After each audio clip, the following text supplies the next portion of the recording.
कुठल्या अशा गोष्टी आहेत ज्यामुळे आपलं वय हे अधिक दिसायला लागतं, म्हणजे वयापेक्षा आपण मोठे दिसायला लागतो. वय वाढणं आणि वयस्कर दिसणं हे दोन्ही वेगळे बरं का. म्हणजे जन्मतारखेनुसार वाढणारं वय आपल्याला थांबवता येतं का? तर नाही. पण आपल्या शरीराची कार्यक्षमता, त्वचेचं आरोग्य, हालचाली, ऊर्जा, उत्सुकता, सतत नवीन शिकण्याची धडपड किंवा आवड आणि आत्मविश्वास या सगळ्यांमुळे आपली पर्सनॅलिटी बनत असते. या सगळ्यांचा आपल्या विचारांवर, जीवनशैलीवर परिणाम होत असतो. आता चेहऱ्यावरचा जिवंतपणा, आकर्षक अशी देहबोली, उत्साही हालचाली, निरोगी त्वचा, प्रसन्न मन आणि सगळ्यात महत्त्वाचं म्हणजे बदल स्वीकार करण्याची तयारी. कळलं? यामुळे आपण तरुण दिसणार आहोत. मग आता कशाला व्हिडिओ बघायचा? सगळं तर कळलंय तुम्हाला. पण या व्यतिरिक्त सुद्धा माझ्याकडे खूप असे मुद्दे आहेत, ज्याचा विचार आपण केला पाहिजे. कुठल्या गोष्टींचा इंटेक वाढवला पाहिजे आणि तरुण दिसण्यासाठी कुठले मिथ आहेत, ते मिथ टाळून आपण प्रॅक्टिकली काय केलं पाहिजे, या गोष्टी मी आज या व्हिडिओमध्ये तुम्हाला सांगणार आहे. तेव्हा व्हिडिओ अर्थातच खूप महत्त्वपूर्ण आहे. सगळ्यांनी शेवटपर्यंत नक्की बघा. नमस्कार मंडळी, मी स्मिता शेवाळे आणि आपल्या यूट्यूब चॅनलमध्ये पुन्हा एकदा सगळ्यांचं अगदी मनापासून स्वागत आहे. आजच्या व्हिडिओमध्ये तरुण राहण्यासाठी, तरुण दिसण्यासाठी आपण काय केलं पाहिजे हे मी सांगणार आहे. सगळ्यात मोठा प्रश्न हा असतो की आपण आहारामध्ये काय घेतलं पाहिजे, सप्लिमेंट्स अशा कुठल्या घेतल्या पाहिजे. कारण वय म्हटल्यानंतर सगळ्या गोष्टी ओघाने आल्याच. आपली त्वचा लूज पडायला लागते, केस पांढरे व्हायला लागतात. पण मग त्यासाठी आपण काय काळजी घ्यायची, आता रोजच्या आयुष्यात काय काळजी घ्यायची याबद्दलचे काही मुद्दे आहेत आणि बाकी मुद्दे हे मानसिकतेवर काम करण्याचे आहेत, तेही मी सांगणार आहे. नंबर 1 मुद्दा ते म्हणजे व्हिटॅमिन सी.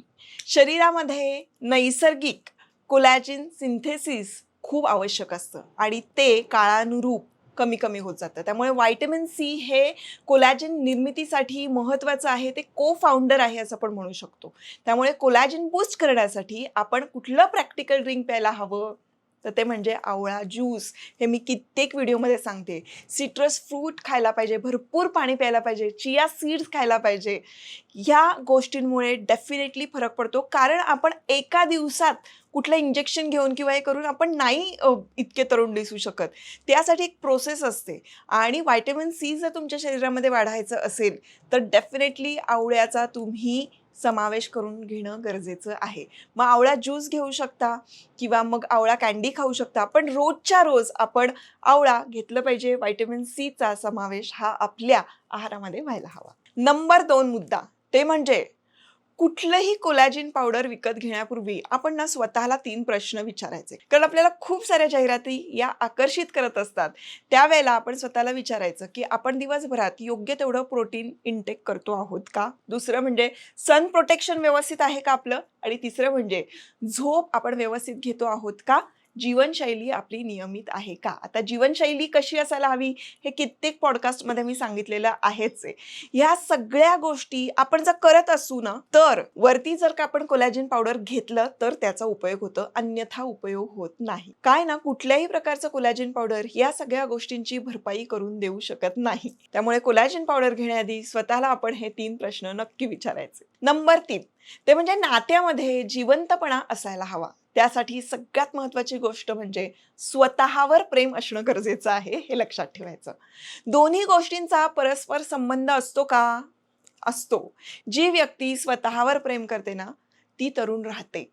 हे आपल्या बऱ्याचशा संशोधनातून सांगितलेलं आहे. तीच व्यक्ती इतर नाती सुद्धा छान जपून ठेवू शकते. सकारात्मक संवाद, हसणं, मैत्री, समाजाशी जोडलेलं राहणं, या सगळ्यांमुळे काय होतं माहिती आहे, आपण तरुण आपोआप राहायला लागतो. कारण आपण जी ऊर्जा निर्माण करतो आणि जो ऑरा तयार होतो, त्यांनी आपण सगळ्यांना खूप आकर्षित करत असतो. आपल्याला कॉम्प्लिमेंट्स आवडतात की नाही? कॉम्प्लिमेंट्स तेव्हाच आपल्याला मिळतात ज्या वेळेला आपण असा शुद्ध आणि सकारात्मक ऑरा घेऊन फिरतो. त्यावेळेला लोकांना सहज आपल्याबद्दल बऱ्याचदा हेवाही वाटतो आणि काही जण आपलं कौतुकही करतात आणि त्यांनी आपल्याला खूप छान वाटत असतं. म्हणून स्वतःवर प्रेम करणं गरजेचं आहे आणि नात्यांमध्ये प्रसन्नता जपणं खूप गरजेचं आहे. आता नंबर 4 मुद्दा तो म्हणजे प्रॅक्टिकल मुद्दा आहे. ते म्हणजे सतत जास्त ॲडेड शुगर किंवा अल्ट्रा प्रोसेस फूड हे जर आपण खाल्लं तर आरोग्य आणि रक्तातली साखर यामुळे निश्चितपणे तुमचं एजिंग दिसायला लागतं. अनेक विकारांना आपण आमंत्रण देतो. तरुण राहायचं असेल ना, तर सगळ्यात आधी आपण आहाराची काळजी घ्यायला हवी. प्रोसेस फूड टाळायचं आहे कम्प्लिटली आणि गोड खाणंही टाळायचं आहे. कधी काळी जर का आपण खाल्लं किंवा प्रमाणात खाल्लं तर हरकत नाही, पण शुगर तुमच्या शरीराला डॅमेज करत असते, हे डोक्यात आपण ठेवायलाच हवं आणि ते डोक्यात असल्यानंतर मग आपोआप तो कंट्रोल आपल्यामध्ये यायला लागतो. नंबर 5 मुद्दा ते म्हणजे ताण घेतला ना, की आपण एका रात्रीत म्हातारे होतो का? नाही. पण दीर्घकाळ ताण असल्यामुळे काय होतं, झोप, आहार, पचन, हालचाल या सगळ्यांवर परिणाम व्हायला लागतो. शिवाय चेहऱ्यावरचा जो ताण आहे, तणावग्रस्त सतत जे चेहऱ्यावरचे भाव असतात, यामुळे ना ती व्यक्ती थकलेली दिसायला लागते. सतत त्रासिक मुद्रा चेहऱ्यावर असल्यानंतर ती व्यक्ती कोणालाही आवडेनाशी होते आणि मग त्या व्यक्तीपासून सगळेजण दूर-दूर जातात आणि मग आपल्याला असं वाटू लागतं, की मी छान नाहीये का? माझ्यामध्ये काय कमी आहे? माझी कोणाशी मैत्री का होत नाहीये? मी कोणाला आवडत का नाहीये? तर आपण हे आत्मकेंद्री होऊन काही गोष्टींचा विचार करणं खूप गरजेचं असतं. तर आपल्याला जर तरुण राहायचंय तर मुळात आपण प्रसन्न राहणं खूप गरजेचं असतं. नंबर 6 मुद्दा ते म्हणजे कुठलाही बदल आपल्याला दिसला तर काही जणांना सवय असते, आमच्या काळात असं नव्हतं बाबा. हे म्हणण्याची जी सवय आहे ना, ती आधी बंद करायची. हे काय नवीन आहे? या बाबतीत आपण प्रामाणिकपणे कुतूहल दाखवायला हवं. सगळं आपल्याला हवं, आपल्या चौकटीत बसायला हवं, असा अट्टहास का असावा? स्वीकारण्याची तयारी आपल्यामध्ये असायला हवी. कुठलेही नवीन बदल आपण जर का खूप ग्रेसफुली स्वीकारले ना, तर आपण अधिक तरुण दिसत राहतो. प्रत्येक वेळेला ते बरोबर असतंच असं नाही, पण ते काय आहे हे समजून घेण्याची तयारी मात्र नक्की ठेवावी. आपल्या काळामध्ये जे घडलं ते आपल्या काळामध्ये घडलेलं आहे.